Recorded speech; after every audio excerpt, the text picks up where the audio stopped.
Hello friends, welcome to our channel. आज से हम शुरू करने जा रहे हैं पाचन तंत्र, जो कि विज्ञान की सीरीज शुरू हो रही है, साइंस की सीरीज शुरू हो रही है। साइंस में हम सबसे पहले जो सबसे ज़्यादा प्रश्न जहाँ से आते हैं, ह्यूमन बॉडी से क्वेश्चन सबसे ज़्यादा आते हैं, इसी के लिए हम स्टार्ट करेंगे। साइंस में यह पूरा का पूरा सिलेबस आपके लिए बहुत डीप में होकर के जाएगा। यूपीएससी भी आप इसमें कवर कर सकते हैं, एमपीपीएससी पूरा कवर होगा, और व्यापम के जितने भी एग्जाम आने वाले हैं, चाहे वो एसआई का हो, चाहे वह रेल प्रहरी का हो, चाहे वह कांस्टेबल का हो, सभी में यह साइंस आपके लिए काम में आएगी। तो साथियों, सबसे पहले हम साइंस के क्वेश्चंस को देखेंगे कि किस प्रकार से साइंस के क्वेश्चंस आते हैं, उसी प्रकार से हम आगे बढ़ते जाएंगे। जैसे कि एक क्वेश्चन डिस्कस करूं कि लास्ट ईयर एक क्वेश्चन आया हुआ था कि इनमें से कौन सा ऑटोट्रॉप्स या सौपोषी का उदाहरण नहीं है। तो इस प्रकार के क्वेश्चन बन सकते हैं। डाइजेशन सिस्टम शुरू करने से पहले, पाचन तंत्र सबसे शुरू करने से पहले हम आज देखेंगे डिफरेंट टाइप के जो न्यूट्रिशंस होते हैं, जो पोषण होते हैं, पोषण के विभिन्न प्रकार दिए गए हैं, उनसे ऑब्जेक्टिव टाइप डायरेक्ट आता है। और अगर मेंस में भी आप इसी लेवल से लिखना स्टार्ट करेंगे तो आपके लिए ज़्यादा मार्क्स मिलने की संभावना रहेगी, क्योंकि एग्जामिनर आपसे कुछ ज़्यादा कम शब्दों में और काफ़ी अच्छा कंटेंट चाहता है। चलिए साथियों, तो हम शुरुआत करते हैं पाचन तंत्र में। पाचन तंत्र में हम सबसे पहले देखते हैं कि डिफरेंट टाइप्स के जो न्यूट्रिशंस हैं वह कौन कौन से हैं, या जो मोड होते हैं, जो प्रकार होते हैं, वह कौन कौन से हैं। तो सबसे पहले आपके लिए याद रखना है सौपोषी, और दूसरा रहेगा परपोषी। जैसे कि नाम से ही इंडिकेट कर रहा है कि सौपोषी वे जीव होते हैं, या वो ऑर्गेनिज्म, वो बायो ऑर्गेनिज्म होते हैं, जो जीव होते हैं जो कि अपना भोजन स्वयं बना सकते हैं, वह किसी पर भी डिपेंड नहीं होते हैं। ऐसे जीव जो अपना भोजन स्वयं बना सकते हैं, उनके लिए आप बोलते हो सौपोषी जीव। ऑटोट्रॉप्स बोलते हो, सौपोषी उनके लिए बोला जाता है। अच्छा, स्वयं बना रहे हैं तो कोई ना कोई प्रोसेस उपयोग करते होंगे, कोई ना कोई प्रक्रिया उनमें होती होगी। तो साथियों, बड़े लेवल पर जो फोटोसिंथेसिस है और कीमोसिंथेसिस है, यह देखी जाती है। फोटोसिंथेसिस प्रकाश संश्लेषण, कीमोसिंथेसिस रसायन संश्लेषण की प्रक्रिया होती है। आगे आने वाले लेक्चर्स में हम इनके बारे में काफ़ी डीप में पढ़ने जाएंगे।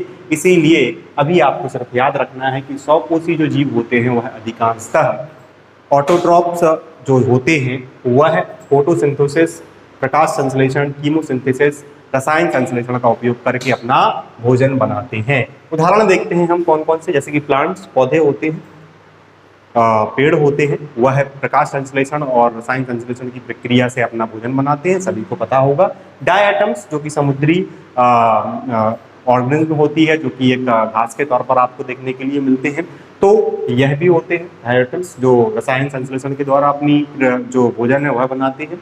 कीमोसिंथेसिस, कीमोसिंथेसिस के द्वारा भोजन बनाने वाला यह क्वेश्चन में आया हुआ है साइनोबैक्टीरिया। साइनोबैक्टीरिया कैसे अपने भोजन का निर्माण करता है, तो याद रखना है कि यह कीमोसिंथेसिस रसायन संश्लेषण के द्वारा जो है अपना भोजन बनाते हैं। ब्लू ग्रीन एल्गी, नील हरित शैवाल साइनोबैक्टीरिया में आपके लिए देखने के लिए मिलता है, और यह भी रसायन संश्लेषण के द्वारा ही अपना भोजन बनाता है।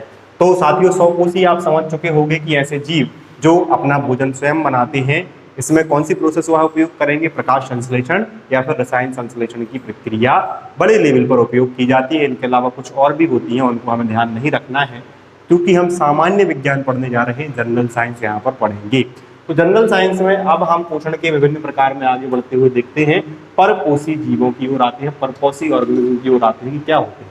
हेटेरोट्रॉप्स, परपोषी, नाम से ही इंडिकेट, नाम से ही आपको पता चल रहा होगा कि दूसरे के ऊपर निर्भर रहने वाले, किसी ने भोजन बनाया है उसका भोजन खाएंगे या फिर उसे ही खा जाएंगे।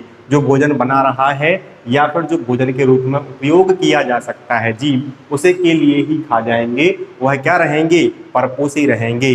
परपोषी जीव अपना भोजन स्वयं नहीं बनाते हैं। ऐसे जीव जो सीधे या परोक्ष रूप से किस पर निर्भर रहते हैं, सौपोषी पर निर्भर रहते हैं।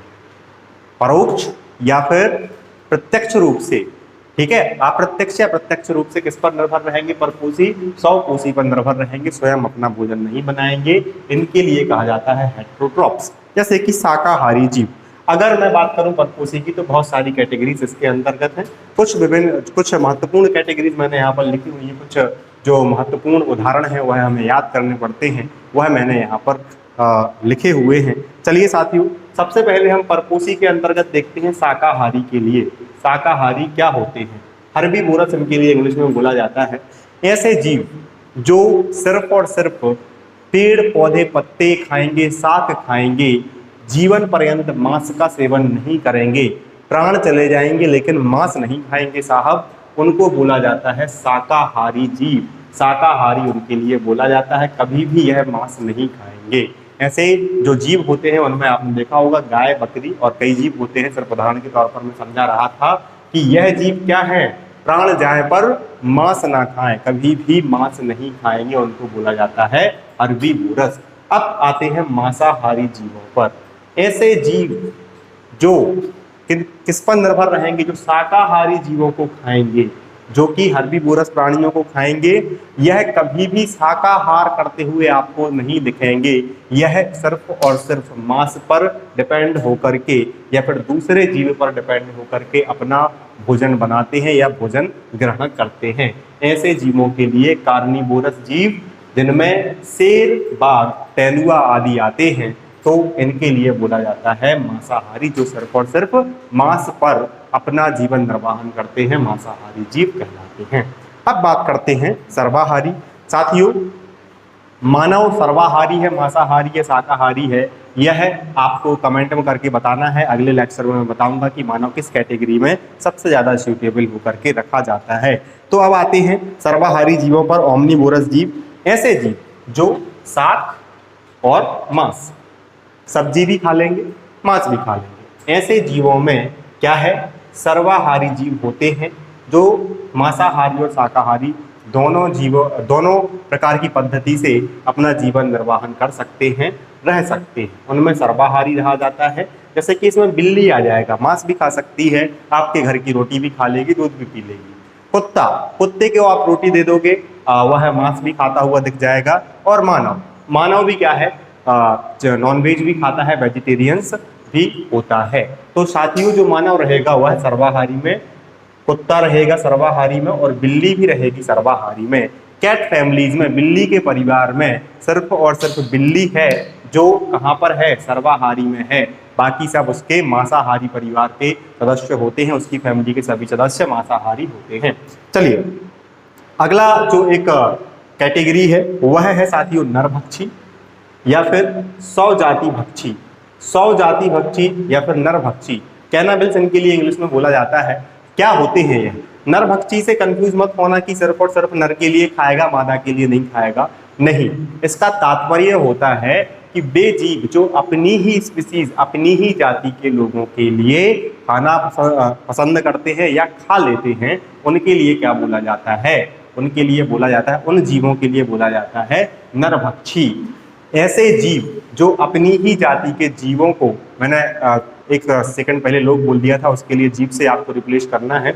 ऐसे जीव जो अपनी ही जाति के जीवों को खाना पसंद करते हैं, ऐसे ऑर्गेनिज्म जो अपनी ही जो स्पीसीज रहेगी उसी के लिए खाना पसंद करते हैं, वे जीव नरभक्षी कहलाते हैं। कैनाबिल्स इनके लिए बोला जाता है। जिस प्रकार से सांप, बड़ा सांप छोटे सांप के लिए खाना पसंद करता है ना, तो छोटे सांप भी बड़े सांप के लिए खाना पसंद करते हैं, खा जाते हैं, है ना। गिद्ध अपने बच्चों को भी खा सकता है और छोटे गिद्ध भी खा जाते हैं कभी कभार बड़े गिद्धों के लिए। मछली, बड़ी मछली छोटी मछली को खा जाती है। जो मछली पालन से जुड़े हुए होंगे उनको पता होगा कि बड़ी मछलियां छोटी मछली को खाना पसंद करती हैं। तो नरभक्षी, सौजाति भक्षी में आ जाएगा आपका कैनाबिल्स में सांप, गिद्ध और मछली। आगे चलते हैं।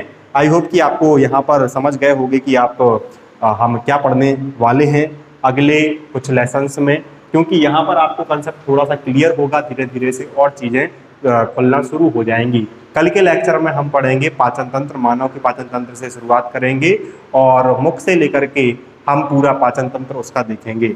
चलिए, अगली कैटेगरी आपके सामने लिखी हुई है रक्त भोजी, सैंगाइवोरस। रक्त भोजी ऐसे जीव जो कि रक्त, खून चूसना या फिर खून पीना पसंद करते हैं, उनके लिए क्या बोला जाता है?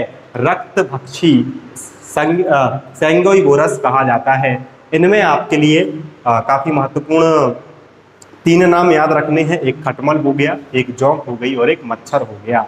मच्छर जब काटता है तो वह आपके रक्त को चूसने की कोशिश करता है। जोंक चिपकती है, जब कभी भी आप तैरने जाते हो दलदली इलाके में तो आपके लिए जोंक चिपक सकती है, वह खून चूसना शुरू करती है। और खटमल भी चिपक करके खून ही चूसता है। तो मच्छर, जोंक और मच्छर जो खटमल है वह याद रखना है आपके लिए कि यह रक्त भक्षी सेंगाइबोरस में आएंगे। अब अगली जो कैटेगरी है वह है मलभोजी। मलभोजी काफी इंटरेस्टिंग आपको कैटेगरी देखने के लिए मिलेगी। ऐसे जीव जो अपने या दूसरे के मल को खा करके क्या करते हैं, अपना जीवन यापन करते हैं या फिर दूसरे के मल पर ही डिपेंड रहते हैं, उनका जीवन डिपेंड रहता है, उनके लिए बोला जाता है मलभोजी। साथियों कैप्रोजोइक या कैप्रोफैगस टर्म मिलता है आपके लिए इंग्लिश में, तो मलभोजी याद रखना है। इनमें उदाहरण काफी इंटरेस्टिंग है। एक तो पिग, सुअर सभी ने देखा होगा, और एक खरगोश।